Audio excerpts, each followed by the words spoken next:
listening, highlight correct summary, guided practice. The first question for you. For-profit colleges are back in the news. The industry had faced federal and state investigations for the ways they recruited students, especially people of color and women, people who were struggling financially, and convinced them to enroll and sign up for federal student loans they'd be unlikely to be able to pay off. At the height of the recession, for-profit colleges accounted for nearly half of student loan defaults. The Obama administration sued one major for-profit college for deceptive advertising, sued another for predatory lending, and challenged the status of the largest accreditor of for-profit colleges. The Trump administration has a more favorable view of the sector. Here's the correct summary. For-profit colleges are under investigation for the deceptive ways in which they recruit vulnerable students who are already struggling financially and make them take up study loans. Obama administration sued many of these colleges for their misleading practices, but the Trump administration is more lenient towards them. Yep, the main theme of the audio was, yes, the for-profit colleges that recruit students using questionable methods, and then what the Obama administration and Trump administration are doing in that regard. Now, if you look at the first option, are struggling because of the huge loan defaults they are facing. That's not correct. The loans are taken up by the students, not by the colleges. So wrong information. Third option, are under investigation for recruiting only students of color and women. That again is not correct. Though the last statement is correct, Obama administration sued them for these practices, but the Trump administration has a more favorable view of them. So that part is correct, but the first part's not correct. And the last option, fourth option, are under investigation for misleading practices and targeting vulnerable students. This is correct. This resulted in a large number of student loan defaults. The Obama administration launched several state and federal investigations in this matter. So they've just mentioned a couple of examples of what Obama administration did. They have not mentioned that they launched several state and federal investigations. And also this doesn't include the mention of the Trump administration. So it's partially wrong and also incomplete. So that's why the only correct option here is option number 2. The second question now. That's a really interesting question. I mean, one thing to note is that outside of the United States, you very often see political activists, political reformers, people who work at NGOs, civil society organizations that are trying to build democratic institutions. They're getting involved in fact-checking. I'm working on a report right now about the fact-checking landscape in Europe, and a majority of the dedicated fact-checking outlets, the kind of permanent fact-checking outlets across Europe, have no ties to a traditional news organization. So for a lot of fact checkers, this isn't, strictly a journalistic function, right? It's something that activists and institution builders can get involved in. In the United States, though, you're absolutely right. This movement has been led by professional journalists. The correct summary. Outside Europe, the fact-checking work is mainly done by activists, political reformers, and NGOs, whereas in the USA, fact-checking is mainly done by journalists. Now, what I want you to do, yes, I'm sure you have guessed it.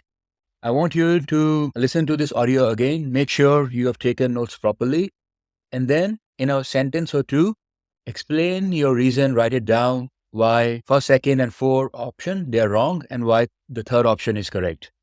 So you must clearly understand why you are selecting an option. So do that exercise. You can pause this lecture now. Once you have done, you can come back and resume from there. Let's look at the third question now. Surrounded by the written word, Faraday read everything he could get his hands on. This is where he eventually found and nurtured his love for science. Inspired by his reading and the subsequent scientific lectures he attended, Faraday wrote to Sir Humphrey Davy to ask for employment. Davy was at that time the director of the laboratory and assistant chemistry lecturer at the Royal Institution. Faraday's request piqued Davy's interest, and Faraday was hired in 1813 as his laboratory assistant. Faraday proved his brilliance, making a few significant discoveries early on in his time with Davy. In 1823 he discovered the liquefied form of chlorine, and then in 1825 he discovered a completely new substance which is now known as benzene. Faraday's relationship with Davy was not always enjoyable, however. Due to his humble upbringing and the strict British class system, Faraday was considered lower class and not worthy of the same treatment as his knighted mentor. Between 1813 and 1815, Faraday accompanied Davy on a trip through Europe. Faraday was forced to work not only as Davy's scientific assistant, but as his valet, and had to assist Davy with things such as dressing, shaving, and other personal tasks. In addition, Davy's wife was particularly cruel to Faraday, and did not allow him to join the couple for meals or even ride in the same coach with them. Faraday was incredibly disillusioned by this experience, but The correct option number 2, Faraday's love for science led him to request Humphrey Davy for employment, who in turn hired him as his laboratory assistant. Though Faraday made valuable contributions early on, he wasn't treated at the same social level as Davy, and the trip to Europe was one particular event when he was treated badly. So this is quite correct, because the theme of the audio of this lecture that we heard, the theme was, of course, about Faraday, but also sort of to highlight the class system in Europe and how Faraday had to face some discrimination at the hands of Humphrey and his wife. So if you look at the first option, request to open up new opportunities for him, which is right, beginning with employment as his associate. So no, he didn't hire him as his associate, he hired him as his laboratory assistant. And Humphrey also didn't encourage him to or treated him as a significant contributor. In fact, always treated him lesser than himself. So the first option has incorrect information, and that's why we won't select that option. Third option, the first part is correct. As Faraday made several major discoveries, Humphrey felt jealous and treated him badly. So it is correct that he was treated badly, but was it because of jealousy? That's not really mentioned. Maybe it was just that Humphrey felt himself superior, upper class, and that's why he treated Faraday badly. So since there's no clear mention of jealousy, we cannot select this option. The final option was very talented and made many discoveries in his early career. That's correct. He was treated badly in Britain. Davy's wife was especially cruel to Faraday and did not even let him eat with Humphrey. He was treated badly in Britain. This again looks like we are making it too broad. The first part is correct, but was he treated badly all across Britain? Or was it only during the trip to Europe? The last part though is correct, but again, it's like a minor detail. It doesn't focus on the key point. So only the second paragraph that covers all the aspects that Faraday made a request, he was hired as lab assistant, made valuable contributions, wasn't treated at the same social level. So the discrimination at the social level, that's discussed only in option number 2. And also the example of the European trip is there. So that's why it's the most complete summary, and that's why we have selected it. The final question now. If the recent appearance of Ding Dong the Witch is Dead on the UK's single chart reminds us of anything, it's that the pop charts can be a powerful forum for grassroots protest. Regardless of age, gender or race, the music one buys, or if one is indeed capable, the music one creates, can be a potent political act, allowing one's voice to be heard in a time when the message that they wish to convey flies in the face of the mainstream media narrative of the day. Although active on the world's musical stage since the mid-1960s, for Pink Floyd songwriter Roger Waters, it was not until the 1980s that music and protest became synonymous.